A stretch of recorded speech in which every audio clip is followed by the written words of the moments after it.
तो फिल्म की शुरुआत फ्यूचर से दिखाई जाती है, जहां अब जमीन पर बड़े बड़े सिंक होल बन गए थे और इनके अंदर फटने वाले वॉल्केनो के बाद इन्हीं सिंक होल में से अजीब बड़ी बड़ी क्रिएचर्स निकलने लगी, जो इंसानों पर हमला करके उन्हें मार देती थी। थोड़े ही अरसे में दुनिया की 90% आबादी को इन क्रिएचर्स ने मार डाला, पर इंसानों को इनको मारने का कोई तरीका नहीं मिला, इसलिए इन क्रिएचर्स को रीपर का नाम दिया गया। बचे हुए कुछ इंसानों ने नोटिस किया कि ये क्रिएचर 8000 फीट की बुलंदी पर जाने से डरते हैं। ऐसा क्यों था? वजह तो ये लोग नहीं जानते थे, लेकिन इनसे बचने के लिए अब जितने भी थोड़े बहुत लोग थे वो पहाड़ियों के ऊपर जाकर बसने लगे। जरूरत के बस थोड़े सामान के साथ यहाँ जिंदगी गुजारना काफी मुश्किल हो गई थी। इन्हीं सर्वाइवर्स में था एक बच्चा हंटर भी, जो अपने कम्युनिटी में सिर्फ एक ही बच्चा था जिसे अब अपनी जिंदगी बोर लगने लगी थी। एक दिन वो अपने ही जैसे और लोगों की मिलने की उम्मीद में पहाड़ी से नीचे चला आता है, जहाँ उन रीपर्स का खतरा था। ढूंढने पर उसे इंसान तो नहीं मिलते, लेकिन एक रीपर उसके पीछे पड़ जाता है। अपनी जान बचाने के लिए हंटर भागा जितना तेजी से वो भाग सकता था, और ठीक वक्त पर उस रीपर के हमला करने से पहले वो अपनी सेफ लाइन को क्रॉस कर गया। जान तो उसकी बच गई थी, लेकिन अब ये बात उसके डैड को भी पता चल गई थी कि वो नीचे गया था, जो सुनकर उसके डैड बहुत ज्यादा परेशान हो गए और उसके डैड ने उसे समझाया कि नीचे जाना बिल्कुल सेफ नहीं। देखो, तुम्हें भागने में भी मसला होता है। यहाँ हमें पता चला कि हंटर को सांस लेने में तकलीफ होती थी और वो हर वक्त फिल्टर्स के सहारे जीता था। हंटर ने अपने डैड को एक्सप्लेन किया, बस में और लोगों को ढूंढना चाहता था। जवाब में उसके डैड कहते हैं, देखो हंटर, मैं तुम्हारी मॉम को खो चुका हूँ, अब मैं तुम्हें नहीं खोना चाहता। ये कहकर वो शिकार के लिए चले गए अपनी फ्रेंड केटी के साथ, जहाँ शिकार पर भी वो अपनी बेटी के लिए काफी उदास और परेशान थे। तब केटी उसे समझाते हैं, देखो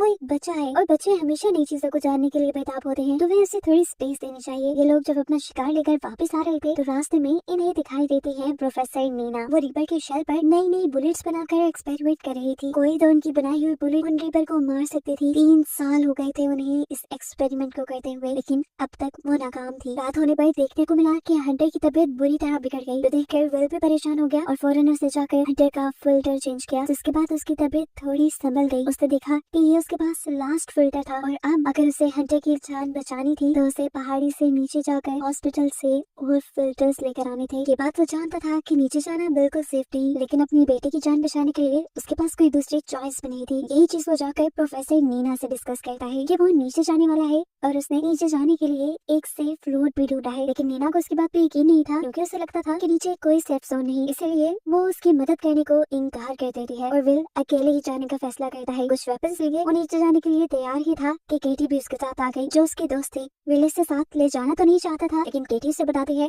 मेरा तो वैसे भी इस दुनिया में कोई नहीं, अच्छा है ना मैं हंटर की जान ही बचा लूं। वेपन्स लिए वो लोग सफर पे निकल ही रहे थे कि प्रोफेसर नीना उन्हें जाते देख रही थी। आखिर उनसे भी रहा नहीं किया और उन्होंने भी विल का ग्रुप ज्वाइन कर लिया, क्योंकि वो जानती थी जो वो ऊपर रहकर नहीं कर पा रही वो नीचे अपनी लैब में जाकर कर पाएंगी। वो एक ऐसी बुलेट जरूर तैयार कर लेगी जिनसे उन रीपर्स को मारा जा सके। ये लोग नीचे शहर तक जाने के लिए एक खास रूट का इस्तेमाल कर रहे थे, जहाँ पर रीपर्स के होने के कम से कम चांसेस थे। प्रोफेसर नीना यहाँ इन्हें अपनी मॉडिफाई की हुई कंपास दिखाती है, जो दूर से ही रीपर्स को डिटेक्ट कर सकती थी, क्योंकि रीपर्स के अंदर से इलेक्ट्रोमैग्नेटिक वेव्स निकल रही थी। काफी चलने के बाद आखिर ये लोग एक ऐसी जगह पर पहुँचते हैं जहाँ इन्हें खतरा था रीपर्स के होने का, लेकिन प्रोफेसर नीना की कंपास यहाँ पर दूर दूर किसी भी रीपर के न होने की खबर देती है और ये लोग अपना सफर कंटिन्यू कर देते हैं। यहाँ पर बहुत सारे मिलिट्री ट्रक्स पे खड़े हुए थे, जो जरूर उन रीपर्स को ही मारने आए होंगे, लेकिन इस लड़ाई में खुद मारे गए। इन ट्रक्स में से विल और केटी अपने सर्वाइवल की चीजें ले लेते हैं। यहाँ पर इन्हें बहुत सारे ग्रेनेड्स भी मिले थे, जिन्हें चलाना केटी जानती थी। उन्हें लग रहा था कि अब इन्हें ग्रेनेड्स के जरिए आगे का सफर आसान होने वाला है। प्रोफेसर नीना को यहीं पर रीपर का खोल भी मिलता है, यानी बॉडी का एक पार्ट, जिसे वो उठा लेती है और यहाँ से और सैंपल कलेक्ट करने लग जाती है, ताकि वो इन रीपर्स के बारे में पता चला सके और इनको खत्म करने का कोई रास्ता ढूंढ सके। यही बातों ही बातों में केटी प्रोफेसर नीना को बुरा भला कहने लग जाती है, क्योंकि उसे लगता था कि प्रोफेसर नीना की वजह से उसकी दोस्त और विल की वाइफ की डेथ हुई थी। इनकी लड़ाई इतनी बढ़ गई कि हाथापाई में बदल गई।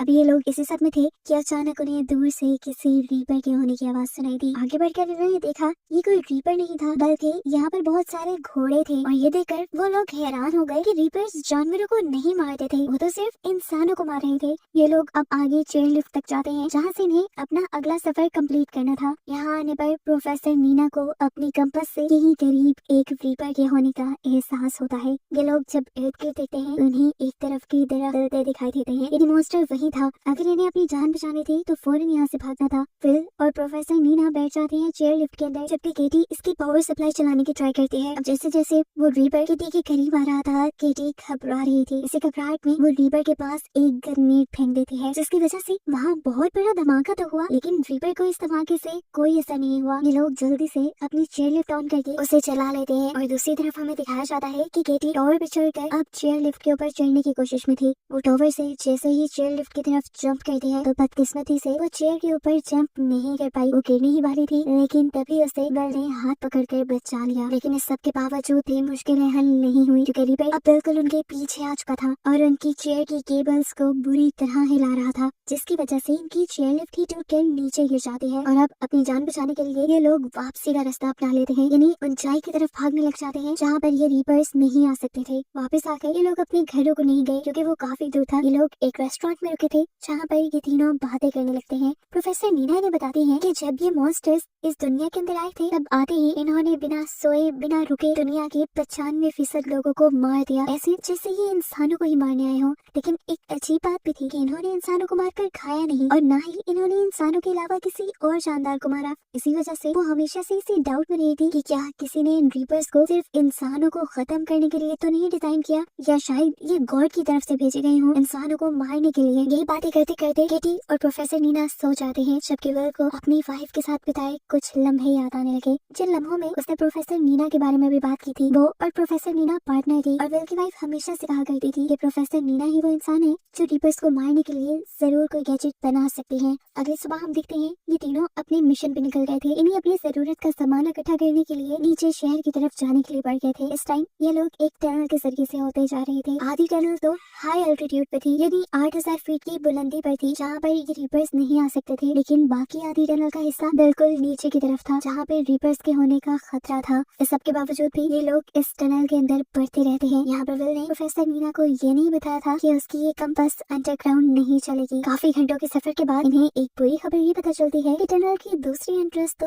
बंद थी। अब इन्हें यहाँ से दूसरी टनल का रास्ता लेना था। इतने घंटों का सफर दोबारा करते तो थक जाते। यहाँ पर एक शॉर्टकट भी था जो छोटी छोटी स्टेयर्स से होकर जाता था। ये लोग उसे इस्तेमाल करने का डिसाइड करते हैं, लेकिन क्योंकि काफी ऐसे से ये भी बनती तो यहाँ पर बहुत सी चिमगादड़ें थी, बैट्स थी जो इनके ऊपर हमला करती हैं, लेकिन ये लोग बच जाते हैं। फाइनली अब ये लोग एक दूसरी टनल में तो पहुंच जाते हैं, लेकिन यहाँ पर आना इनके लिए बिल्कुल भी अच्छा साबित नहीं हुआ क्योंकि यहाँ पर पहले से ही एक रीपर मौजूद था जो जैसे बस इनका इंतजार ही कर रहा था। ये लोग जल्दी से अपने हेड्स पे लगी हुई लाइट को कवर कर चुके थे ताकि रीपर इन्हें सेंस न कर पाए, लेकिन फिर भी रीपर ने इन्हें सेंस कर लिया था, जिससे बचने के लिए ये लोग अब टनल की दूसरी तरफ से भागने लग जाते हैं। और भागते हुए आगे आकर थोड़ी ही दूरी पर केटी ने एक ग्रेनेड भी ब्लास्ट कर दिया था, जिससे वो जानती थी कि रीपर तो नहीं मरेगा, लेकिन हाँ उसकी स्पीड थोड़ी कम हो जाएगी उन तक पहुँचने की। और ऐसा करने में वो कुछ % कामयाब हो भी गई थी, लेकिन अभी रीपर उनके पीछे पीछे था। इसमें एक बार पीछे मुड़कर विल भी उनके ऊपर गोलियां चलाकर उन्हें रोकने की कोशिश करता है, लेकिन कोई भी गोली रीपर के ऊपर असर नहीं कर रही थी। किस्मत इनकी अच्छी थी कि इन्हें इसी टनल के अंदर एक छोटा सा और गार मिल गया, जिसके अंदर ये तीनों चले जाते हैं। इसी गार के अंदर रीपर भी अपनी जलती हुई टेल को इनके मुंह के बिल्कुल करीब कर लेता है, जिससे इनके सांस खुश्क हो गए थे। लेकिन विल ने यहाँ पर भी सहाना दिखाई और माचिस जलाकर दूसरी तरफ फेंक दी, जिससे रीपर रोशनी को दूसरी तरफ देखकर डिस्ट्रैक्ट हो गया। अब ये लोग इसी गार की दूसरी तरफ से रास्ता बनाते हुए यहाँ से बाहर निकलने की कोशिश करते हैं, लेकिन एक और मर्तबा रीपर इसी गार के अंदर अपनी टेल डालकर विल के ऊपर हमला करने की कोशिश करता है क्योंकि वो पीछे था, लेकिन किसी तरह विल इस हमले से बच गया। केटी सबसे आगे थी। जल्दबाजी में वो एक ऐसी टनल के अंदर चली जाती है जहाँ पर एक और रीपर मौजूद था और इस मर्तबा रीपर ने उसके ऊपर कोई तरस नहीं खाया और उसे हमला करके मार डाला। हालांकि पीछे से नीना उसे बचाने की कोशिश करती रही, लेकिन सब नाकाम हो गया। आखिरी चॉइस पर बस नीना को वहाँ से बाहर निकलती हुई एक लैडर, एक सीढ़ी दिखाई दी, जिसके ऊपर चढ़कर वो और विल यहाँ से चले गए, केटी को यहीं पर छोड़कर, जिस बात का तो शायद अब इन्हें जिंदगी भर होने वाला था। अब ये लोग एक सेफ एल्टीट्यूड पे आ गए थे, इन्हें 8000 फीट से ऊपर, जहाँ कोई रीपर नहीं था। ये लोग यहाँ सेफ रह सकते थे, लेकिन नीना इस टाइम सेफ रहने को प्रायोरिटी नहीं देती, बल्कि अपनी मिशन को प्रायोरिटी देती है और अपनी लैब्स की तरफ बढ़ने का फैसला करती है। यहाँ पर बहुत सारे ऐसे घर थे जिसमें अब कोई इंसान नहीं रहता था। उन्हीं में से एक घर के अंदर विल और प्रोफेसर नीना आ चुके थे। यहाँ पे खाने के लिए भी बहुत कुछ था। नीना दोनों के लिए खाना बनाती है और यहाँ बैठ कर विल को हंटर की याद आ जाती है। उसे ये खाना बहुत पसंद था, लेकिन उनके शहर में ये सादा सा खाना भी नायाब हो गया था। फिर अब नीना विल को एक्सप्लेन करती है कि कैसे वो डिफरेंट केमिकल्स के मिक्सचर से एक ऐसी बुलेट तैयार कर सकती है जो उन रीपर्स को मार सकता है। नीना को लग रहा था कि इनके अंदर कोई मैग्नेटिक पावर जरूर है और एक खास केमिकल कॉम्बिनेशन की मदद से ये लोग उनके अंदर के ही इलेक्ट्रोमैग्नेटिक चार्ज को किसी बॉम्ब की तरह डिस्ट्रॉय कर सकते थे,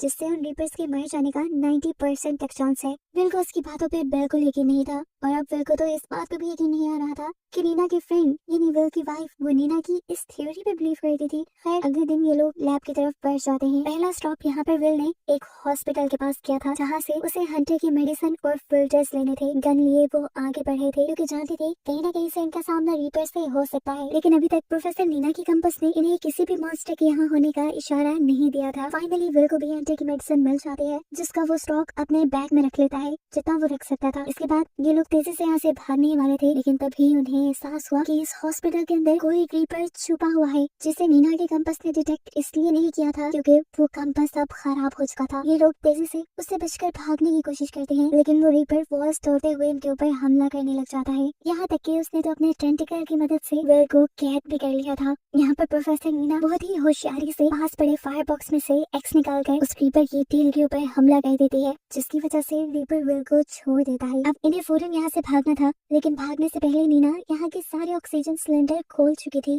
जिसकी वजह से वहाँ पर फॉग पैदा हो जाए और रीपर्स को वो लोग नजर न आए। ये आइडिया भी अच्छा था, लेकिन विल के दिमाग में जो आइडिया था वो इससे भी ज्यादा कमाल का था। विल एक ऑक्सीजन टैंक के ऊपर शूट कर देता है, जिससे वहाँ पे बहुत बड़ा एक्सप्लोजन हुआ था और प्रेशर से वो रीपर उड़कर इस बिल्डिंग से बाहर जा चुका था। ये लोग ऊपर से खड़े हुए रीपर को देखते हैं जो बेजान जमीन पे पड़ा था, लेकिन ये लोग नहीं जानते थे कि वो रीपर मरा है या बेहोश है। ज्यादा देर ये लोग रुक नहीं सकते थे यहाँ पर, इसलिए विल नीना से वापस चलने को कहता है, पर नीना कहती है नहीं विल, मुझे मेरे लैब तक जाना है ताकि मैं इन्हें मारने के लिए कोई नई बुलेट तैयार कर पाऊँ। विल नीना की बात मान जाता है और ये लोग ट्रक में ही बैठकर लैब के लिए निकल जाते हैं। और इनके यहाँ से जाते ही हमें दिखाया गया कि वो रीपर दोबारा होश में आ चुका था। इधर लैब में आते ही नीना अपना काम शुरू कर चुकी थी, जबकि विल इस लैब को विजिट कर रहा था, जहाँ पर उसे प्रोफेसर नीना की फैमिली पिक्चर भी दिखाई दी। ये देखकर वो शॉक रह गया कि नीना की एक फैमिली भी थी, क्योंकि उसने कभी अपनी फैमिली के बारे में कुछ डिस्कस नहीं किया था। ये सवाल करते ही नीना की भी आंखों से आंसू निकलने लगे और उसने बताया कि जिस दिन पहली मर्तबा रीपर्स ने दुनिया पर हमला किया था, उस दिन मैं लैब में ही थी। मेरी फैमिली मुझे बुलाती रह गई, लेकिन मैंने